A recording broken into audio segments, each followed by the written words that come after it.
Hi again, this is Elena and I'm here to do my post-Camino gear review.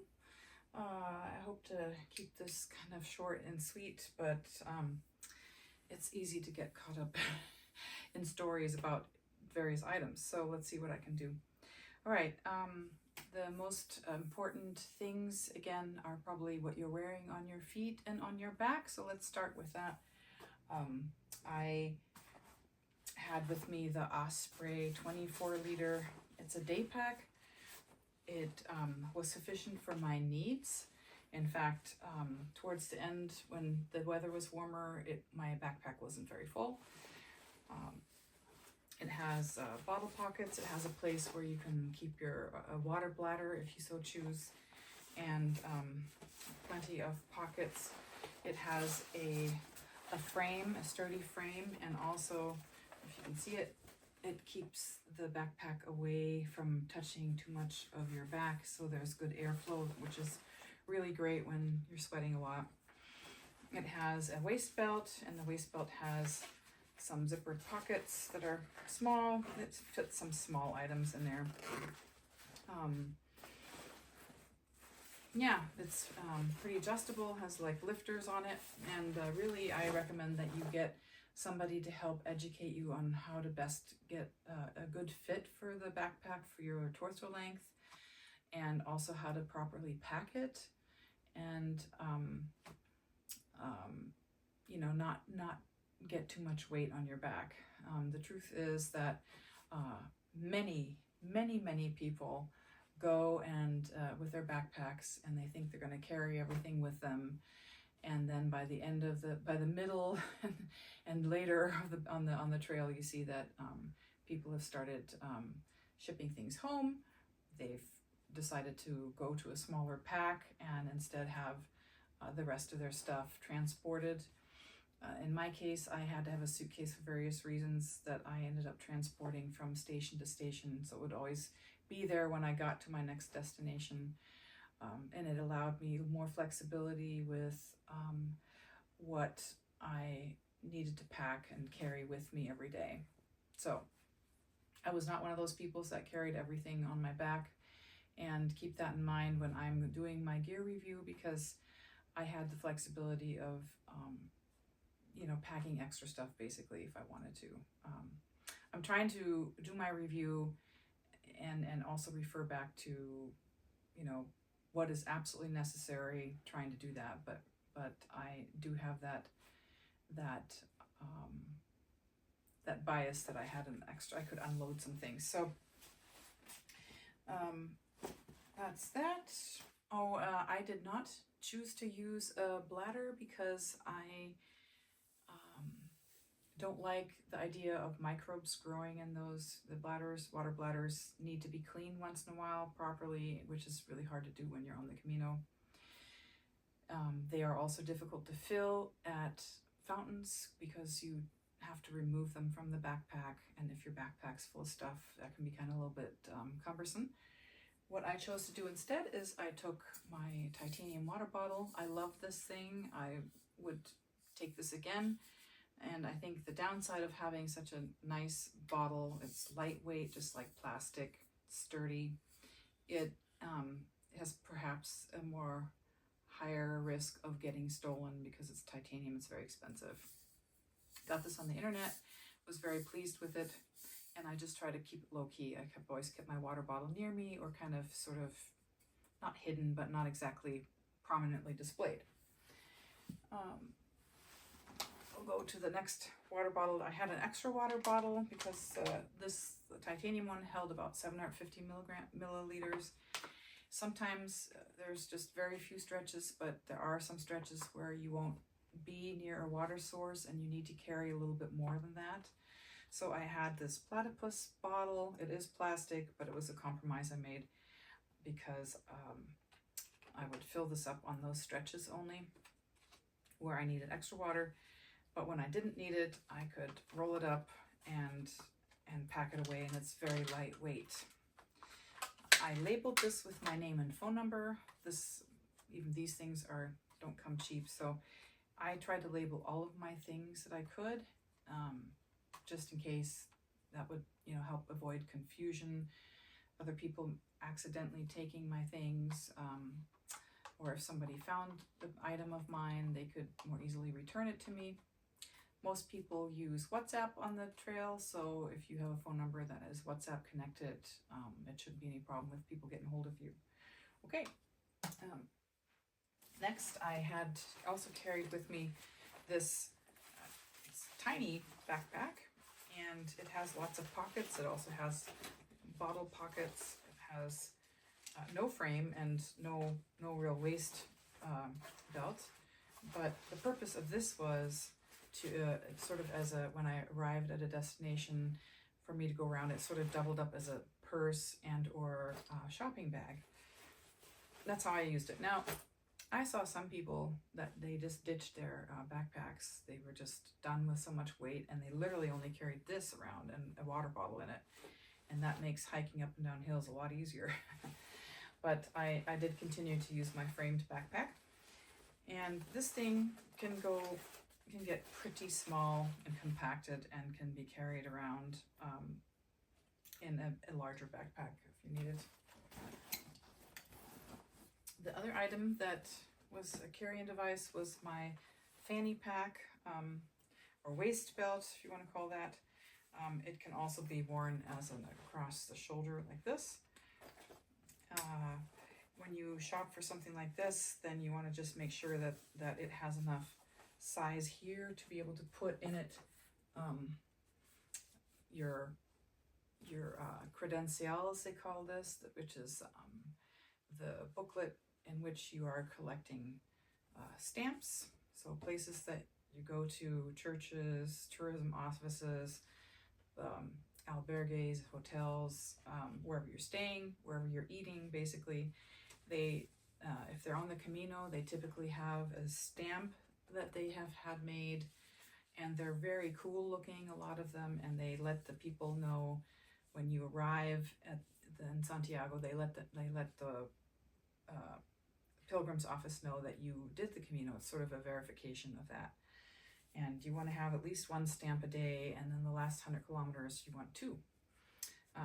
If you fill one up, you get another one, like I did, and start filling up the second one. So you want to make sure that the bag can hold these, okay? And so those little booklets are larger than a passport, just so you know. I'd say it's roughly a 4x6, depending on which version of that you get. They can vary a little bit in size, but if you can get your phone in this, you can probably get the credential in there. Okay, inside this, I carried a coin purse. It's for money and maybe whatever credit cards you want to take with you. And you want it to be able to hold coins. You want some place where you can secure your coins. The Spanish love coins. They will even ask for them. If you are paying for something, they'll say, oh, don't you have anything smaller? Do you have monedas? You know, and they love coins. So I recommend that you do carry some cash, because there are places where, unless you're buying more than 10 euros worth of stuff, they won't take your card. There are places that aren't set up for cards at all, still, believe it or not. Remember that some of these areas are very remote. Maybe they don't have good internet connection, or they simply don't want to deal with whatever the fees and stuff are. They're just not set up for that. That said, there are plenty of places that do take cards, so you can use a credit card if that's your preference for most of the time. So that is that. The other thing that's in here that I really love, I'll pull this out before I forget about it. I have a little CPR mask that I keep on hand, but this is my little Victorinox pocket knife, and the blade is small enough that you can get through TSA with this. It has on one side a little scissors there, which I used, and I primarily took this because it has, however small, a knife blade, and then I discovered later on that it actually has a nail file as well, and I didn't know that for the longest time.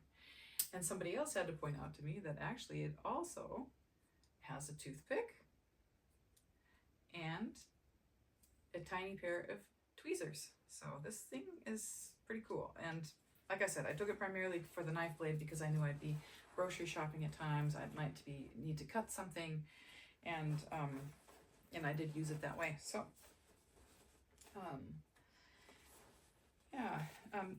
this fanny pack, another good feature about it is it does have several other divisions of pockets. It has one here in the front, has one on the inside, and it has one on the back side, which is nice.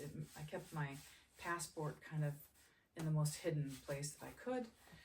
And you could also keep some cash. I recommend that you keep your cash kind of split up in several different places. What I want to say about that is when you're going to an ATM to maybe take out cash, there are fees each time that are assessed usually. So to avoid that, accumulating a lot of fees, I did take out a larger amount of cash, like around 850 euros at a time. And then I would carry it with me. I would put it in different places. I have a locking suitcase, and I had another way to lock things up that I would spread my cash out that way and secure it that way. I also carried a money belt with me, only on my initial travel to Spain and leaving Spain. And sometimes I took all of my cash with me when I was in the city, in the bigger cities like Burgos and Pamplona, and just because like in any big city in the world, the rate of theft can go up there. So I felt better about just carrying it with me. And this thing fits under your pants, in the right around the waist, the hip area, and it really doesn't. I really couldn't even feel it. It's stretchy. It's made for jogging, I think, but it worked great for this application. All right. Next, this is only one of my two walking poles, and as you can see, it collapses into sections, 1/3 sections, so they get pretty compact. I labeled this with my name. I put a reflective tape and glow-in-the-dark tape on it, and I put some stickers on it, and I wrote my name on it because I really didn't want my poles to disappear. I got these for pretty inexpensively on the internet, and believe it or not, I actually ran into somebody that had the same exact poles, but we could tell them apart by mine had all the stickers and stuff on it. And yeah, I mean, it's kind of a choice. If you want to invest, you can spend $300 and more on a pair of like carbon steel, really lightweight, fancy with cork grip walking poles. I recommend that you try some out wherever you live first, and then decide whether or not you want to figure out a way to get them through into Spain, because TSA will likely take them because they have a sharp tip underneath this cap here. So it's considered a weapon, and you would either have to have it in checked luggage, or you might run the risk of them taking them. So I put mine in my suitcase, so there was not a problem. I have heard stories of people having them taken. All that said, you could easily buy any number of different poles and price points when you get to Saint Jean Pied de Port or any of the cities that have a decathlon. They sell them, and even smaller stores carry some poles, so you will have some choices about that.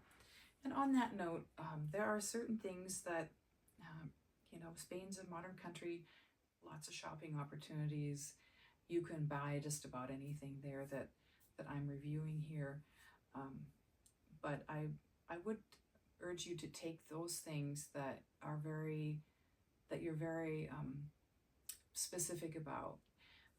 For example, I'm specific about the trail runner that I can wear, the brand and the model that would fit my foot, that I know would fit my foot and give me enough room for my toes and enough room for my orthotics to be put into, because I need a little bit more clearance than some shoes can provide for that.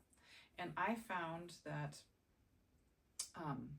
I tried out several of these. These are the Ultras Olympus model. It's an older model, and I tried on even a different color in the same model, and it turned out to be slightly smaller somehow, and I don't know why. I've heard other people report the same thing, so I really recommend that you buy your shoes back home, and especially if you have any kind of issues with body alignment and or your feet specifically. Get your shoes at home, try them out, break them in, and maybe even consider getting a second pair. Again, I had the luxury of being able to put a second pair in my suitcase. The company rates these to be good for 300 miles, and the Camino Francés is 500 miles. And I did change my shoes out about the halfway point, a little bit past the halfway point, and I put my newer pair on, and I feel that it made a difference. So certainly there are a lot of people, they wear one pair of shoes and they look all ratty by the end, and they made it. So use your own judgment about that. The other thing that I had with me was my chacos. I special ordered these chacos because I wanted them to be wider. I learned that one of my feet was actually almost in a wide width size, and then if you put any socks or anything on, definitely don't want to be getting too much squeeze on your toes and your feet. So I chose to order these, and when I did that, I was able to have them order them with the Vibram sole, which is a non-slip sole, and it provides extra grip when you're going all these slippery slopes up and down. It's really a good idea to have very solid shoes with a good grip. These are very adjustable. When I was first packing these, the idea of using sandals, hiking sandals, was I could use them as hiking, but I could also use them at nighttime when you arrive to your destination.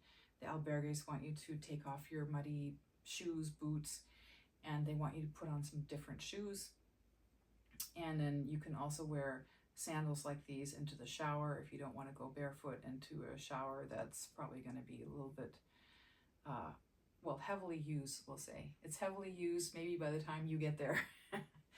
And who knows how clean it is. So some people use flip-flops for that. I need a little bit more support for my feet, and I wanted to have them as an option to wear in the rain on the Camino. I thought I would wear these with my neoprene socks. Neoprene as in the material that is used for dive suits. So this pair of socks feels just like a athletic sock on the outside, but the inside is neoprene, so it doesn't let water through. And I did try this out at home and on the Camino, and it did work for that. It kept the water out. I wore these hiking sandals for one whole stretch, and then unfortunately realized that I couldn't put my orthotic in it, obviously, but I didn't get enough support, and it really messed my feet, my body up for about 3 days afterwards. I was very sore in places that I shouldn't be sore, and I knew I couldn't use them for that big, longest stretches. Shorter stretches were fine, walking around the city just fine, but I ended up not using them to hike in, basically. Okay, so from the shoes, let's talk about the socks.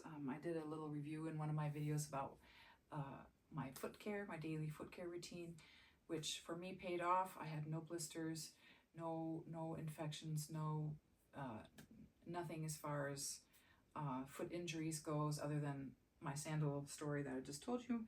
And I used the Body Glide to get my skin all prepped for my socks, and then I would put on a pair of toe socks that's all wool, merino wool. I love these socks. I wore them at home for quite a bit before I went on the Camino to try them out, and I loved wearing them even just at home. They have really good venting in them, and I explained that more in my pre-packing video if you want to look at that. But basically I'd put these on, and then I would put the non-toe sock, the merino wool oversock, I call it.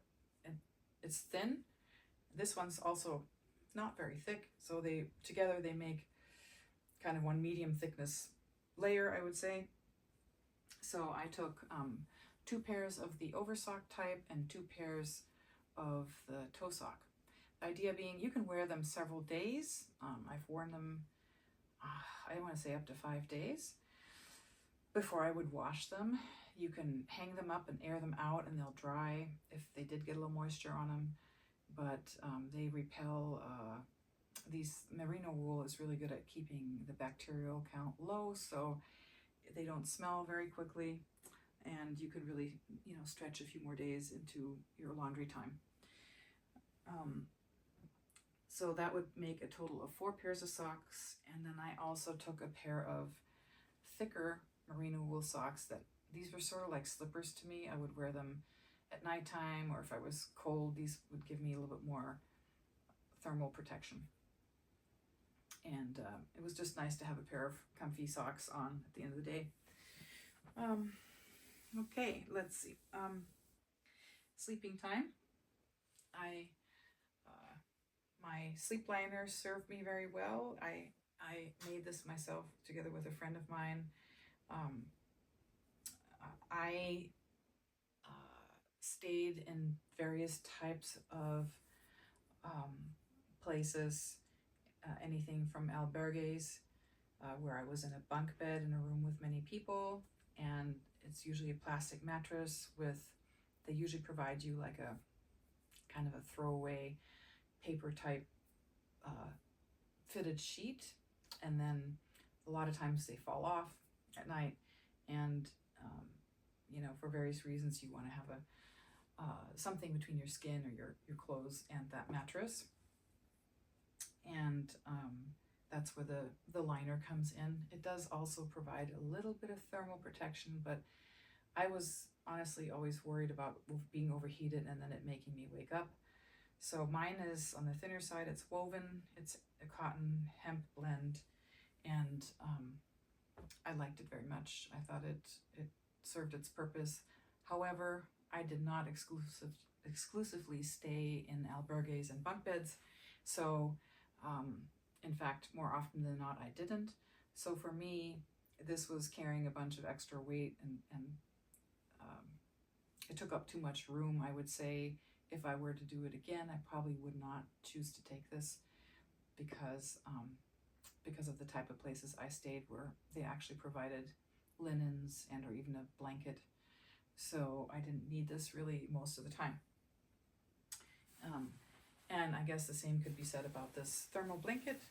It adds 30 degrees of thermal protection, so it works super great.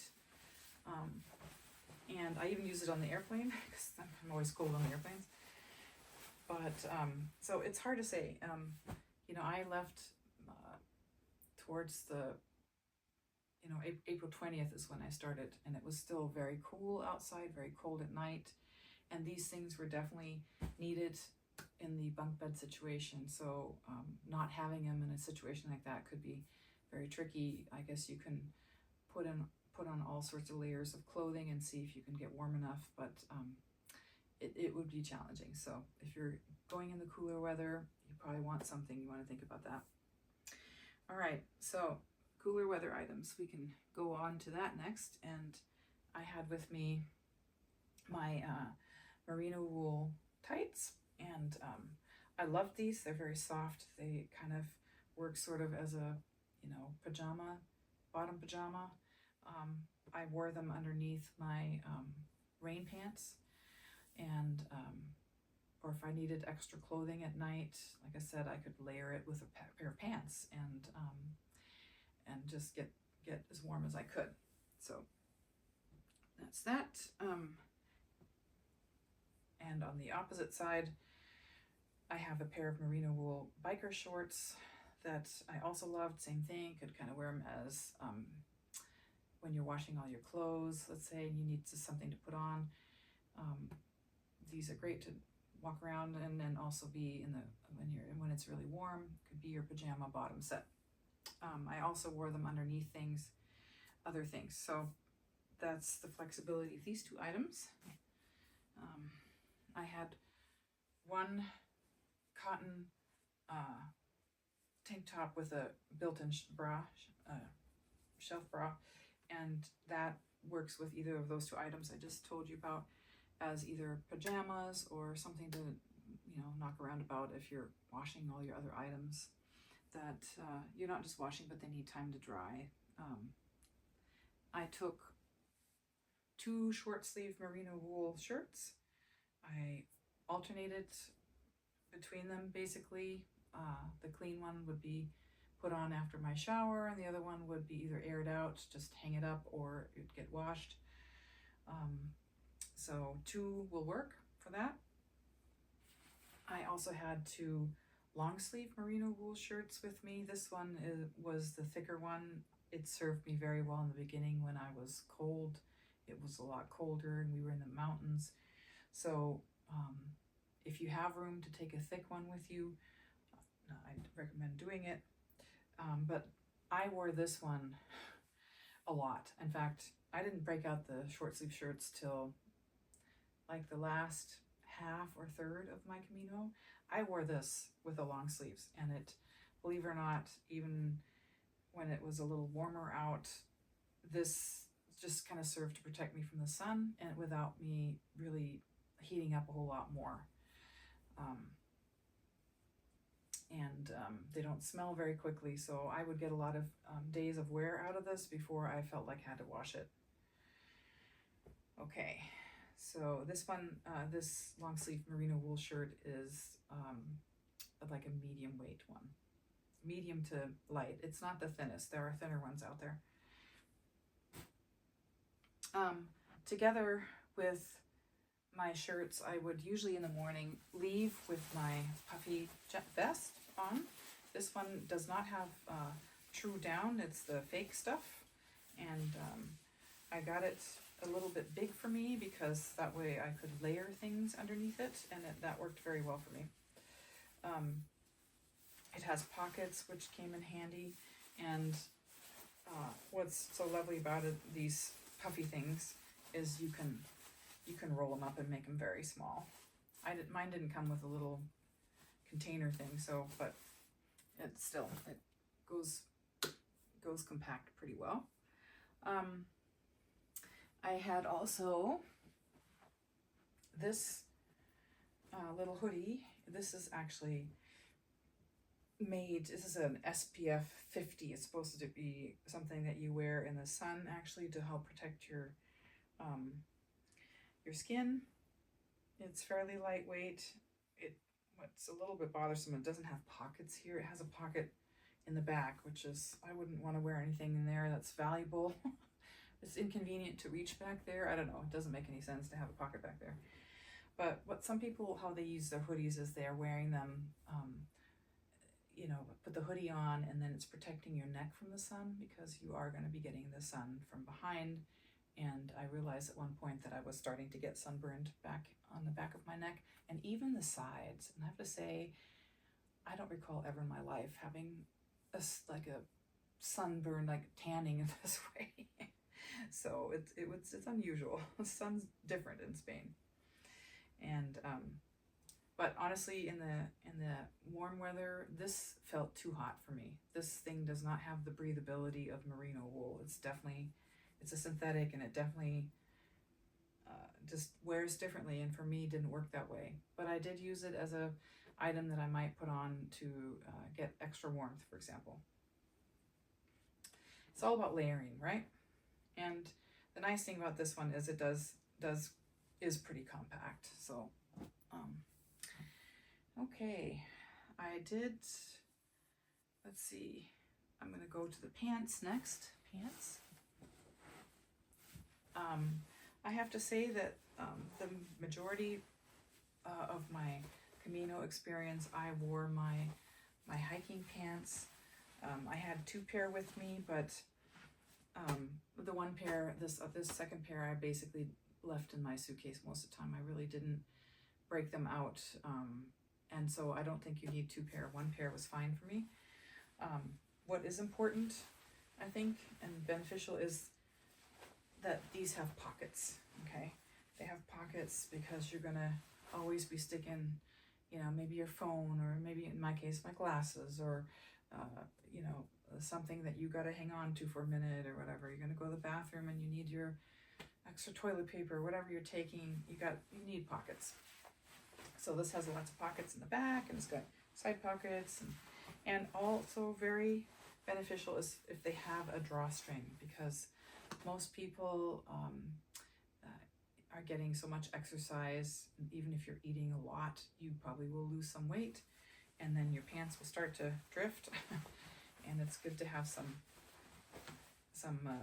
another way to keep it up, whether it's a belt or a drawstring. So one pair of hiking pants, they're stretchy, so that's another added feature. And these were obviously synthetic, they're fast drying. That's where I think the synthetics are good to have. I also had a pair of shorts, same thing, they have pockets on the legs, I could slip my phone into it, whatever. These also are synthetic and they dry very quickly. Some people can combine this where they have their hiking pants, they have zippers, and they can make them into shorts. I just didn't find a pair that fit my body type well enough to where I felt comfortable with that. So I had one of each, but if you can make it happen in one item, better yet. Okay, so bras, I took 2 synthetic sports bras that I could alternate. They got so sweaty every day that I pretty much had to hand wash them every day. The synthetics also do tend to smell more quickly, so I was washing these bras all the time. But they dry relatively quickly, so that was, a good part. Okay, and then I took 3 pair of merino wool underwear. The merino wool underwear are a lot thinner than the t-shirts are, so they do dry reasonably quickly. You could, I guess, get by with 2. The one pair you're wearing, you take it off at night, when you shower and you wash it, and you can usually get it dry by the next day. And in the meantime, you've slipped on the other pair that's clean and dry. So that would be doing with just 2 pair, but I recommend having an extra pair just in case. What if you lose a pair, or these are just plain black, and believe it or not, when you're in these albergues and there's lots of people that are also doing their laundry and you're sharing a laundry line, people do sometimes get things confused. I heard stories of somebody leaving with someone's shoes, and then they were the same model, same pair of shoes, but a different size. And so when the person that had the other wrong pair left and was trying to put her shoes on, they were half a size too small or something like that. And she realized they were not hers. And luckily she was able to find that person on the trail and trade back shoes. But, those stories, even though they might not be super common, they do happen. And I can't imagine if my shoes had been taken by somebody else. Well, I had one extra pair, I guess, but it would be a sad story. So next here is the buffs. These are basically tubular scarves. This one here is cotton. It's fairly lightweight. I used this a lot. I used it as a headband to keep sweat out of my face and to keep my hair where I wanted it. And I liked that it had a little bit of a color and pattern to it. A lot of my clothes is pretty plain, so I also felt decorative a little bit. I had a second one, and this one I also wore. It's a lightweight merino wool again, and this one was maybe I guess a tad warmer. Together, I could wear them together and layer them, and get creative about anywhere if I wanted to wear it on my head like this, like a headband, or have it cover my ears. Some mornings it was cold and my ears would get cold, and I would cover my ears with it. You can wear it one on your neck, one on your head, or double them up, or all sorts of other creative methods to get warm and keep yourself covered. So I recommend having at least one of these, if not two. They don't take up much room and they don't weigh much. All right, other headwear. This was my, I don't like headwear. I don't like having things on my head, or I don't like sunglasses either, for that matter, just to be honest. And so for me, the compromise is this visor. It's kind of like a stretch pen like this. Doesn't cover too much of my head and increase the heat factor for me, but it does shade my eyes. And I wore this a lot. And at one point, I was digging for this in my backpack and I couldn't find it. And I thought, gosh, what did I do? Did I squirrel it away in my suitcase? And I just don't remember. And then I kind of just forgot about it again. And then a few days later on the trail, I was on the main trail, and then decided to kind of scoot off the trail into this little booth type thing. This little hermit guy, had this little booth, and he said that he has a stamp in there, and if anybody wants one, come off the trail. And I think he was trying to sell knickknacks and stuff like that. Anyway, there was a couple that was ahead of me that had the same thought apparently, and got off the trail, and I look up and I realize the woman was wearing this same exact visor. And I said to her, wow, I said, I have the same visor. And then it dawned on me, and I said, oh, did you by chance find this on the trail somewhere? Because I can't find mine. And she said, I did. I sure did. And nobody claimed it. I asked around, so I just decided to start wearing it. And if the owner would see it, I would just give it back to them. And there I was. So she handed it back to me, which was really, really a lovely story. So like this a lot. Doesn't take up much room. It's flexible. It was a good item. I had also, and this hat here addresses more of the back of the neck, and it's just more coverage than that visor would provide. And I tried this out too, and I wore it too. It was a great item, but I think the visor I wore more. So what I like about this one is it has a kind of a woven kind of a top part, which lets a lot of air through, and it has a wire in its rim. So like I would put it on, this is the back side, where the tie is the back side there. And because of the width of the rim, it would actually bump onto the top of my backpack, but I could just take the rim and just kind of bend it up out of the way. So I still had coverage from the sun, I had good airflow, and it would stay on. In addition, I tied a string to it so that it wouldn't fly off. There's quite a bit of wind in many places on the path, so watch out for your hats, they'll go flying. All right. Sunglasses. You know, like I said, I would rather have done without them, and I only wore them very few times, to be honest. They do have a non-slip thing on the nose part, but I just start sweating so much, it just becomes very uncomfortable for me. And yeah, you know, but they're advisable, I guess. You're going to want your, you know, you're in another country. If you're from the States, you're going to need to have a converter for your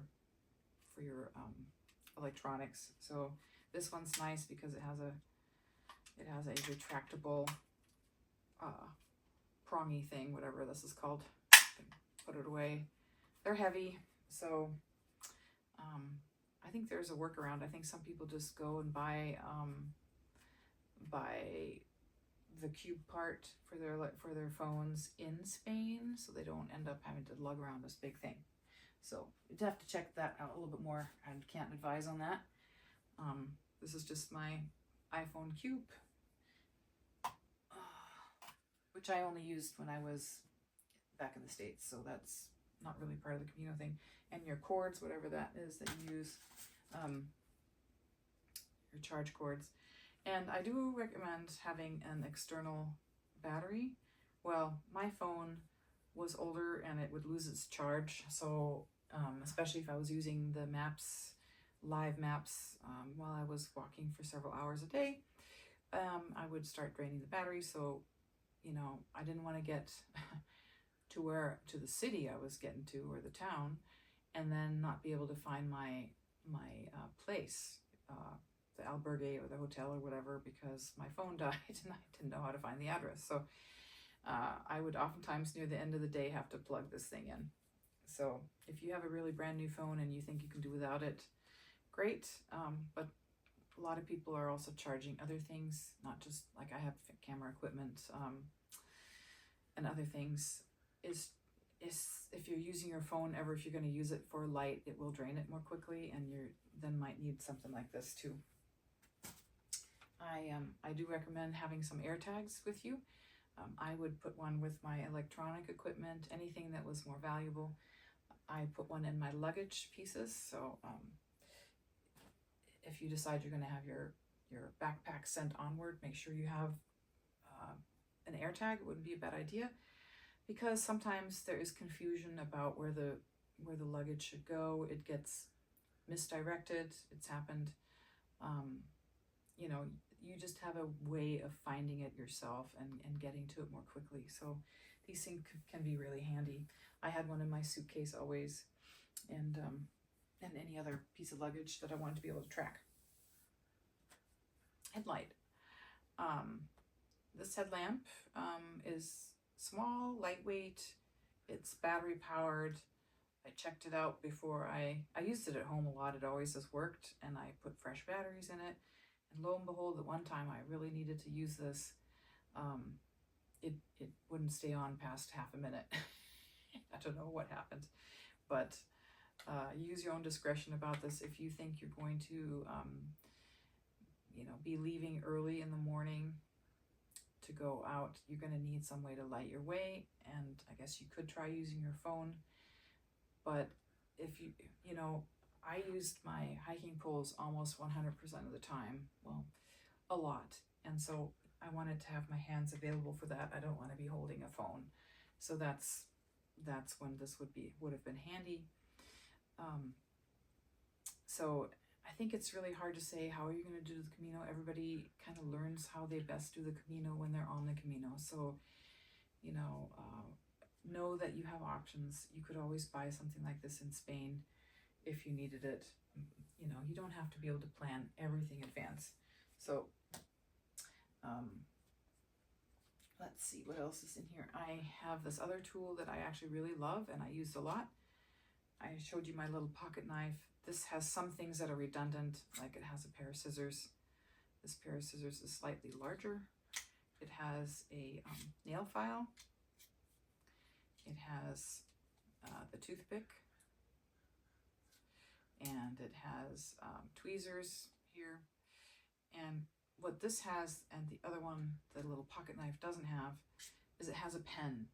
And this pen I used a lot. I used it every day, multiple times a day, because I was filling out for my transport, for my luggage. I had to fill out little forms for it daily, and sometimes you have to sign receipts, and sometimes you just need it. So it takes up very little room. This pen, in this case, probably takes up less real estate than an actual full-size pen does. So to me, it was worth carrying this, even though I guess you could say it's redundant in certain ways.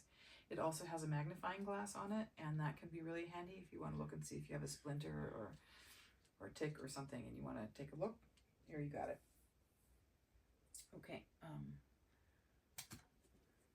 I'd be hard-pressed to say which one I would not take between the two. I might just take both of them again if I had to make a choice. This here is a non-brand Kula cloth, I guess you could say. Kula cloth is a brand name. They're wonderful, and I recommend the Kula cloth. Mine's a knockoff brand, real honestly. But the same idea. The outside is just like a swimsuit type fabric, I guess, and the inside is a antibacterial fabric. I believe it's like a bamboo type fabric with maybe like silver impregnated in it, but it keeps the bacterial count very low, and then if you're wiping your perineum, wiping the urine off your perineum, this won't start smelling. So it comes with a loop that you can snap open like this and then thread it through somewhere on your backpack. And after you've used it, you're gonna snap this back shut like so. And then only the outside fabric that's not soiled touches your backpack, and it leaves it kind of open like this for it to air dry really well and quickly. And it worked very, very well. I used this more than I thought I would, and not just on the trail when you have to make a nature call. There are places where there aren't facilities for many miles, and you're gonna maybe have to go pee, just be real about it. So, but also you could use this if there's no toilet paper. It does happen. You go somewhere in the cafe and they've run out of toilet paper, and if you have this on hand, lucky you. All right. The thing that everybody always talks about is taking earplugs. I guess I would say it's worth a try, but for me, they did very little in reducing the noise enough to fall asleep. There are some very powerful snorers out there, and people are coughing sometimes, or sometimes they're just making, there are people sometimes that were partying, honestly, in the albergues, and they weren't necessarily pilgrims. But a lot of the places that are albergues, they also have a bar, and the bar is lively till about 10 p.m. at least. So sometimes, even though the pilgrims want to go to sleep, the noise from below and from the bar might be traveling to the sleeping quarters. So I had two different kinds of earplugs that I tried out. These are those foam ones that you can mold, and then they expand in your ear canal. I didn't notice, they dampen the sound just a little bit, but it's, for me, wasn't always enough. These are the swim kind of like waxy plugs that make your ears waterproof, kind of, for people that get swimmer ear a lot. I thought maybe those would work better, but I didn't really, honestly, neither one of these worked that great for me. I still would take a pair, and you can always try it.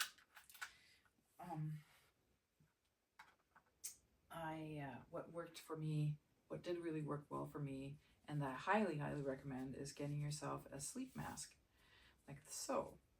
This blocks out pretty much 100% of light, and the extra feature that I would look for is, see how this mask has a cushioned rim where the eye part here is recessed, so you can actually open your eyes with this mask on, which might make it a little less freaky for people if you don't like to have that feel like you're enclosed in.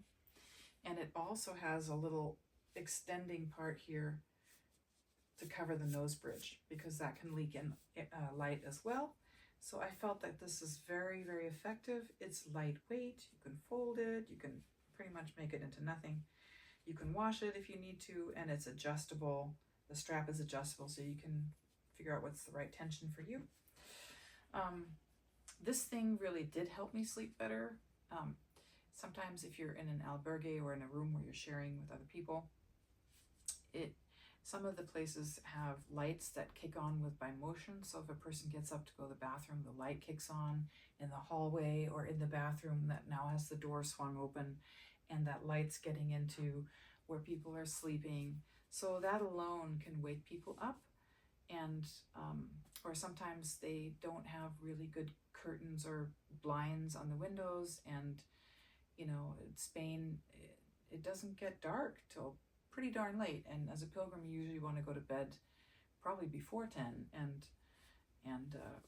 yet the light is such that your body wants to think it's still time to be up. So this thing is going to be coming really handy. Okay, I brought my lip balm. I make these at home, and I brought mine, and I'm glad I did. So let's see, what else? This is a contact lens case, and I put in one side some arnica ointment. Arnica is really good for sore muscles, bruising, swelling.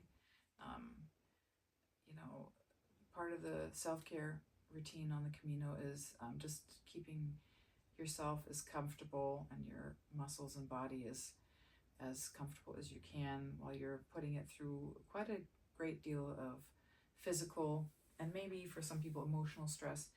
So a little bit goes a long way. I didn't use this very much, actually. I didn't need to, but there was a woman on the trail who had started to get really bad swollen feet, and she had some blistering, and I emptied my case for her. I just gave her all of it and then refilled it later. And then the other side has some natural anti-bug stuff, and there are some bugs on the trail.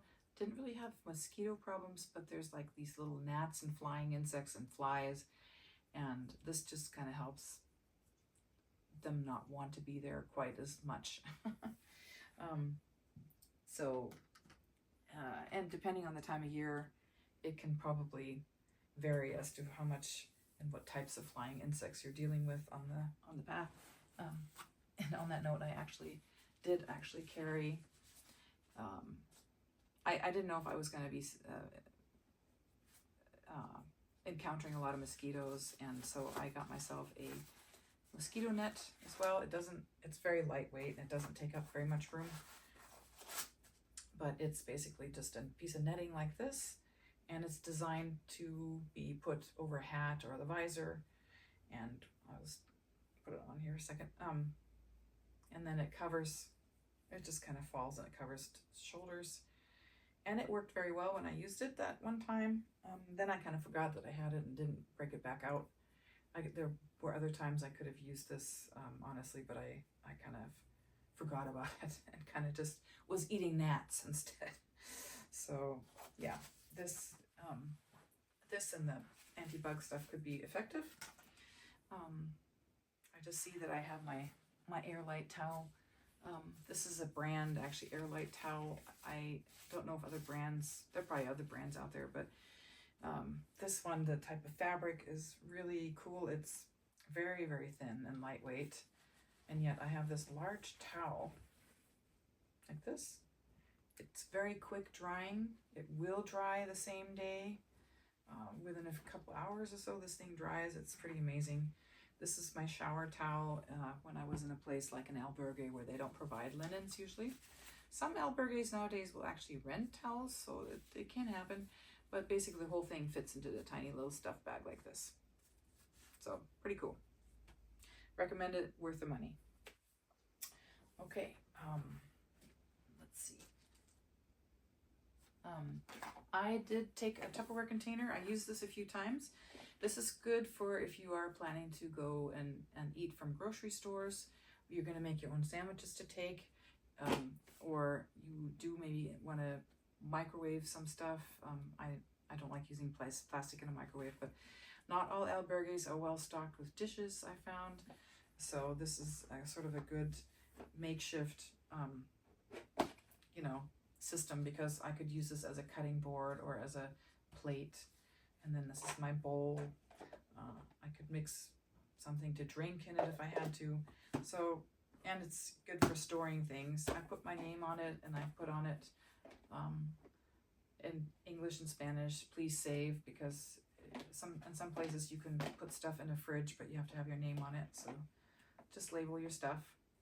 And together with this, the other item I had for eating, other than my little pocket knife for cutting stuff, I took a titanium spork, and this thing is very sturdy and lightweight. Loved it. I did use this quite a bit. I typically would get my own breakfast. It would consist of like yogurt and some fresh fruit. I would buy it at the grocery store. It keeps well enough without a fridge for overnight, and then you have breakfast when you want it. Because again, some places, even though they might offer some breakfast foods, they're not putting them out there till like 7:30 or 8 even, and most pilgrims want to be going by then. So you might be different, but you'll find out whether or not that works for you. So I will show you these other items. So I I had with me 2 laundry bags, little net bags. These are pretty sturdy. I put my name on them. The purpose for these is to protect the merino wool. It doesn't like a lot of friction, or it can start getting really ratty looking, but also to keep my stuff together. So if I was ever doing a laundry load with other people, because you know, you're not going to fill up a whole load most often, and then you could keep your stuff together and not lose a sock, that kind of thing. Or if you're at a hotel and you want to order laundry service, you might tell them to keep it in the bag. You want everything in your bag. That way they don't lose it either. So speaking of laundry, the other thing I highly recommend is, in the very least, I would recommend taking a piece of paracord.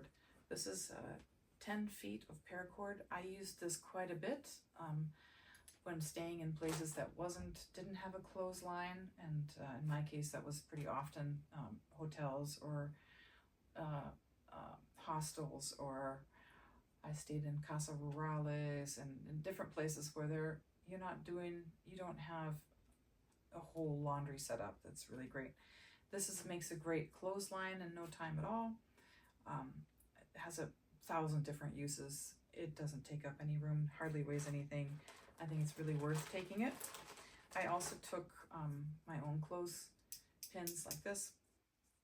They came in handy because even in places that have these, they're oftentimes taken. They're just, so many people are using them. And you can, clip these on your backpack, and they have other uses. I took 10, but that's probably more than most people would take.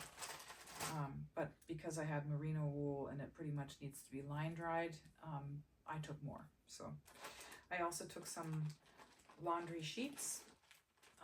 They dissolve in the washer, even in cold water.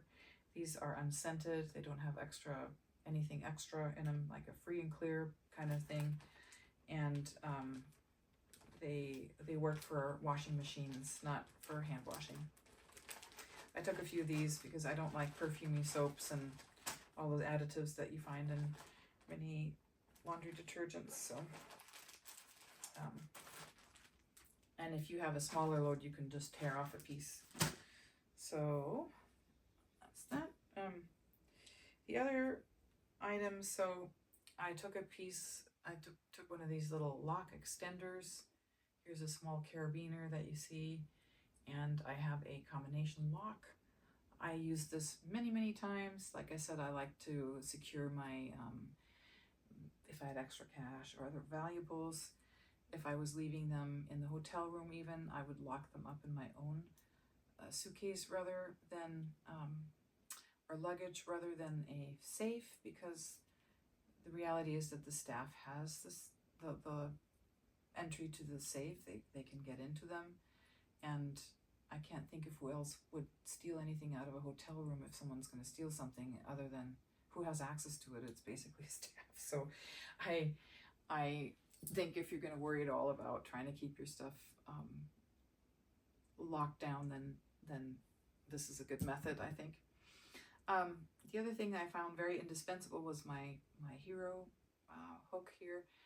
This is a very malleable, very flexible kind of like a carabiner hook with an added over-the-door hanger type thing, and you can move this around any number of different ways. This one here is rated to hold 60 pounds, and I would hang my whole backpack from it, actually. Even in the airports, if you go to the toilet and you got your backpack with you, I just would hang it on the door. If I'm going to the bathroom on the Camino, you don't always have a hook. There's not always hooks there, and places can be really dirty, and I just felt better about hanging it on the door, so I did. Also in the shower rooms, I use this in the albergues all the time. They tend to be really small shower stalls, and you're not just showering in the shower stall, you're getting dried off in it, and you're changing into your clothes. You're changing out of your dirty clothes and into your clean clothes, and there's really not much room, and there are no hooks, and now everything is included is starting to get moist from the shower.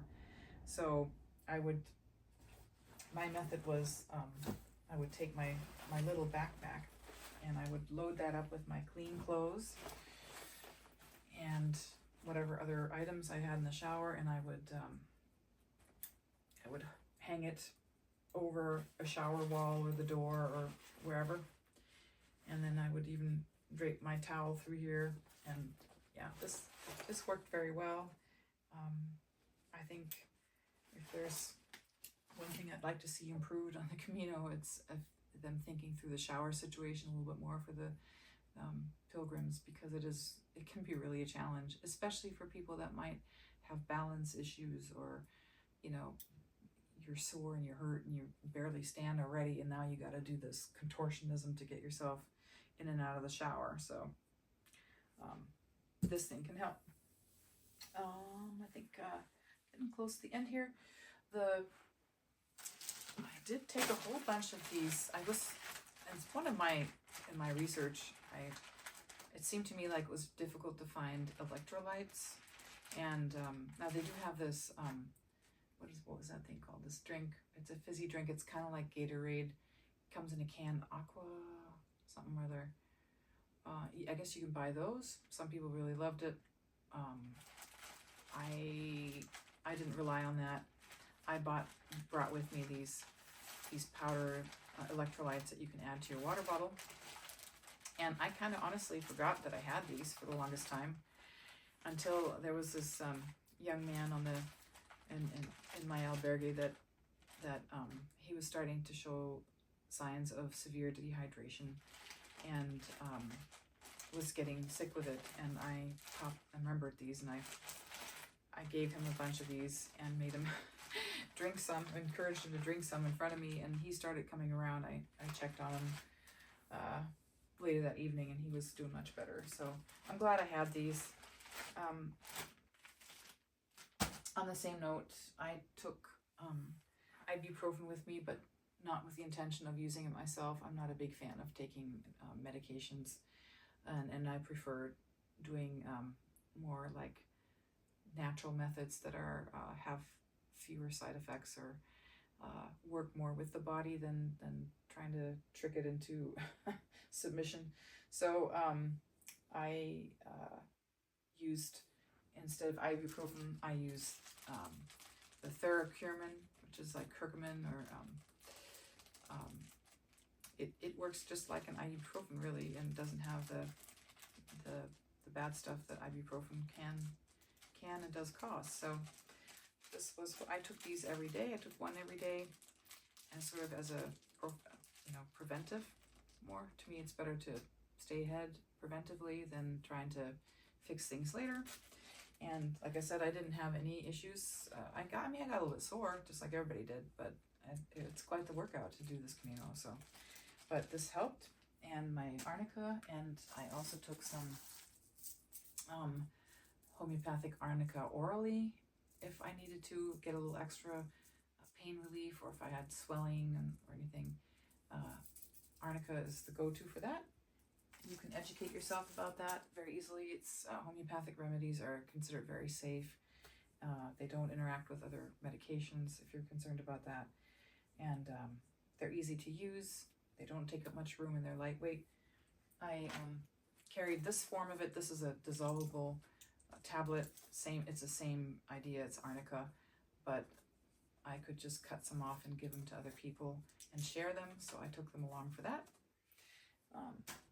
I also did have Compedes, which are the special blister bandages. If people develop blisters, you can put one of these on. You leave it on until it falls off.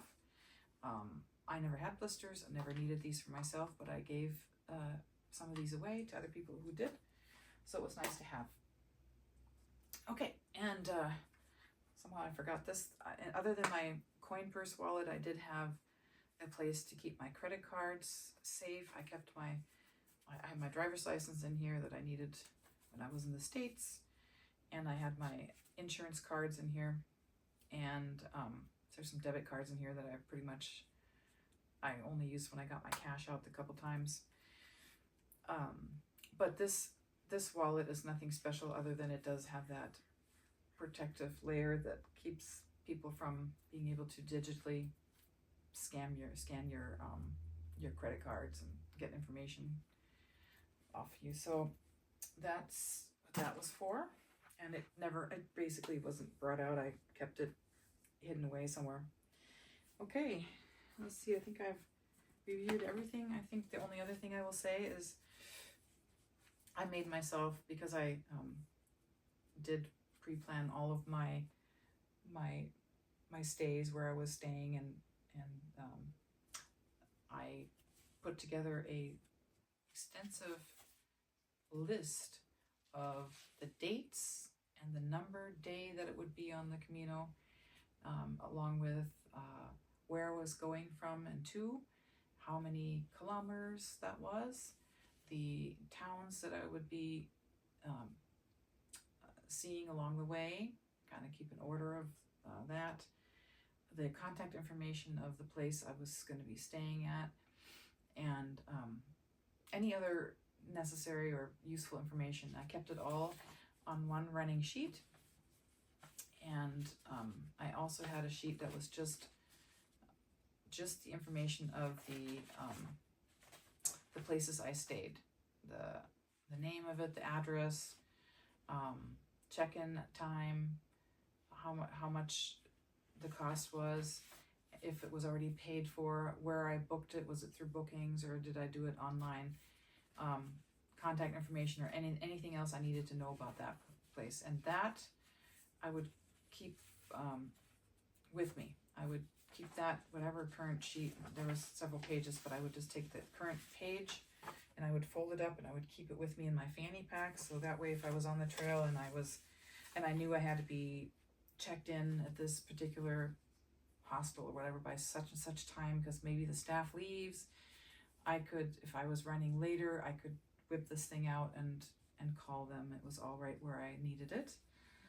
I liked my system. Some people do all of this electronically. They like the digital stuff. I like to see stuff. I like to be able to overview the whole thing. So for me, this worked really well. It doesn't take up much room. I kept it in a Ziploc. So the other pages I didn't need right away, I kept them in a Ziploc bag in my backpack, so I could get to them if I needed to, but only the ones with the contact information were riding in my fanny pack. I also had a little book. This is actually a calendar. It has week, month, and day divisions in it. And I would use it sort of as a diary and also as a planner, where I was going to be next, when, stuff back at home that I needed to remember. I would put that on this and I would have it handy. Again, I prefer this over doing it on a phone calendar. And I, just to make this thing lighter, I cut out all the other months and pages that I didn't need, so it was pretty thin. And I kept that with me in the backpack. I had my John planner, John Brierley. And this is what I used primarily to guide me and give me all my information. It really is chock full of information beyond what an app will give you. I have 2 or 3 different apps on my phone as well. I found that they weren't that useful for me. I used Google Maps to go where I was going. You could use Bronzy or any number of different apps that will show you the map part. They'll show you where you are on the trail, and that certainly is helpful. It's also helpful for pre-booking that same day or a few days in advance your place to stay, because they will have listings of the albergues, and you can use the app directly to, I think, to get a hold of the people.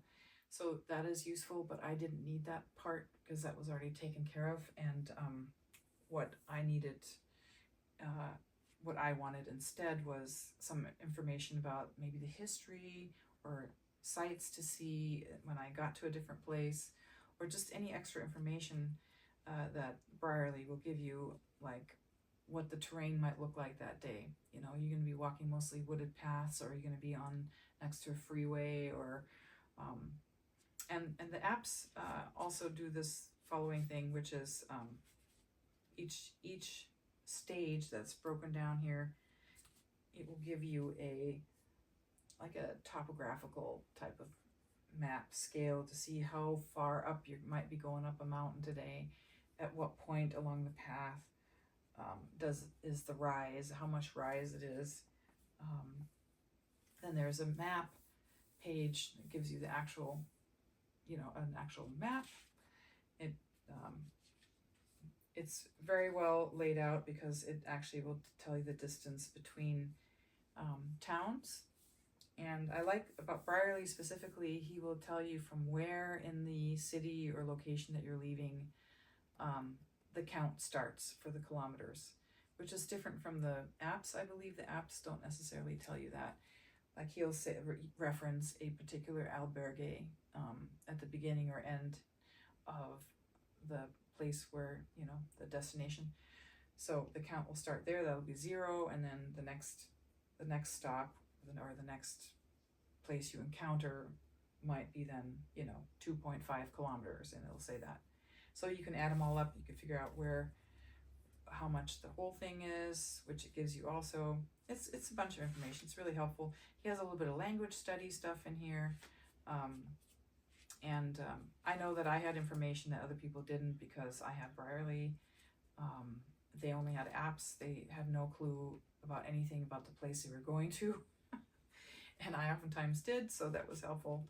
I had contact information for museums I wanted to see. They when they had it, they also put the opening times in here. So I think it just had a lot of information. What I would do to make my load a little lighter, because this book does weigh a bit, is I would just take that day's information and I would take pictures of the pages, and then I would put this away. Either could go in the suitcase or wherever else. You don't have to carry it per se.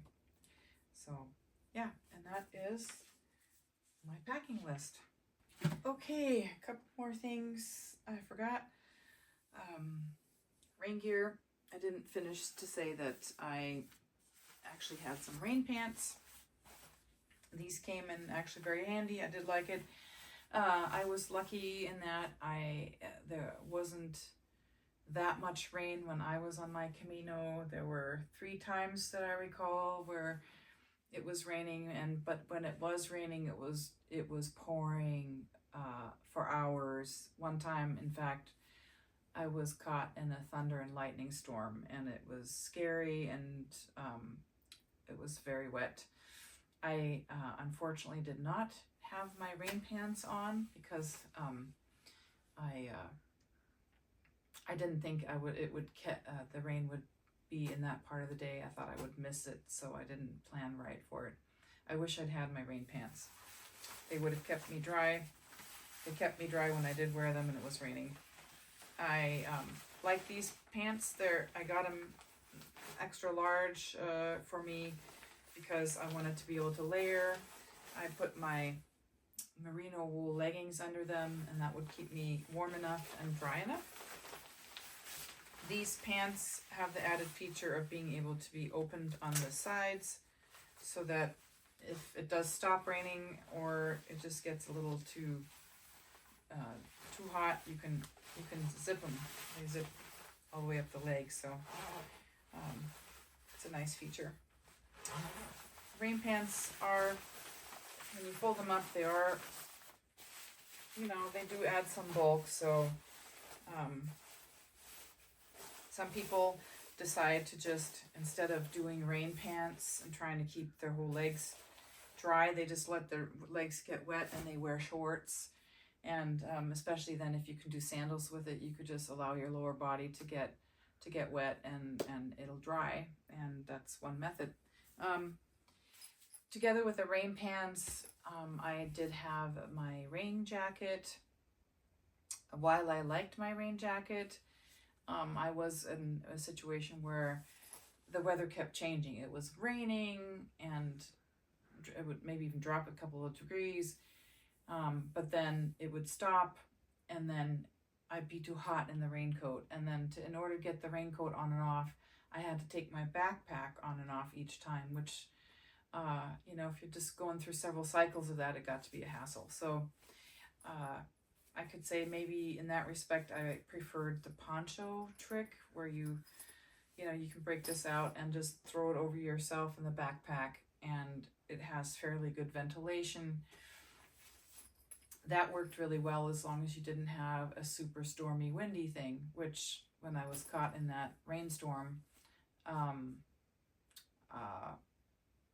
you can still get wet because it's blowing the thing around and it's coming sideways at you, and anyway, no matter which option you opt for, I think it's a really good idea to make sure that water stays out of your backpack and out of your gear. So the dry sill bag that I used as a liner for my backpack did that very well, and I recommend that.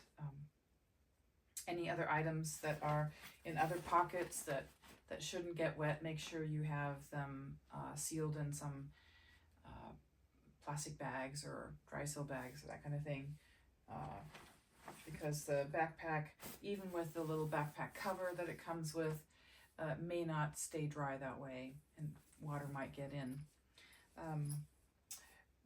Before I left on my trip, I actually went ahead and sprayed my backpack with the kind of a waterproofing material that you can buy in camping stores and stuff, and I also waterproofed my little backpack and my fanny pack, and I think that's a good extra step to take. My fanny pack did a pretty good job of keeping the water out, because I usually wore it outside of on the outside part of my body, and it wasn't covered by my raincoat necessarily, so it worked pretty well. The poncho weighs a bit. This is not a super expensive one. They come in different weights and qualities, so there's all sorts of options. You could wait to buy one of these when you're in Spain very easily. The more experienced you get when you're walking, the more you realize that you really don't want to carry a whole bunch of stuff with you. And I remember thinking, this thing weighs too much, I don't want to take it. But I also was caught in a downpour. One time I got drenched, and it only rained for maybe 10 minutes, maybe not even 10 minutes. And I was completely soaked. And I didn't have any rain gear with me because it wasn't supposed to rain. And anyway, I regretted not having any rain gear. So anyway, you can have to play around with that, and you've got some ideas now, and yeah, you kind of learn as you go. There's a couple items I wanted to say that I didn't use that I did review in my preliminary packing video, and that is this foldable shopping bag. It's lightweight and everything, but I don't think you need it. If you have some way to hang your clothes up in the shower, like I used the little backpack, this becomes superfluous. If you don't have that, though, this might be the trick for you. The other thing is, I had a fleece jacket. I did use this in the beginning, like I said, when I first started hiking, and I also was sick in the very beginning, and I really needed to stay warm. I did wear this a couple times in the beginning, and after that, I really didn't need it anymore. I packed it into my suitcase, and I never got it back out. I primarily used my down vest, and liked that option very much. Okay, that's it, and I wish you a very happy journey. Buen camino.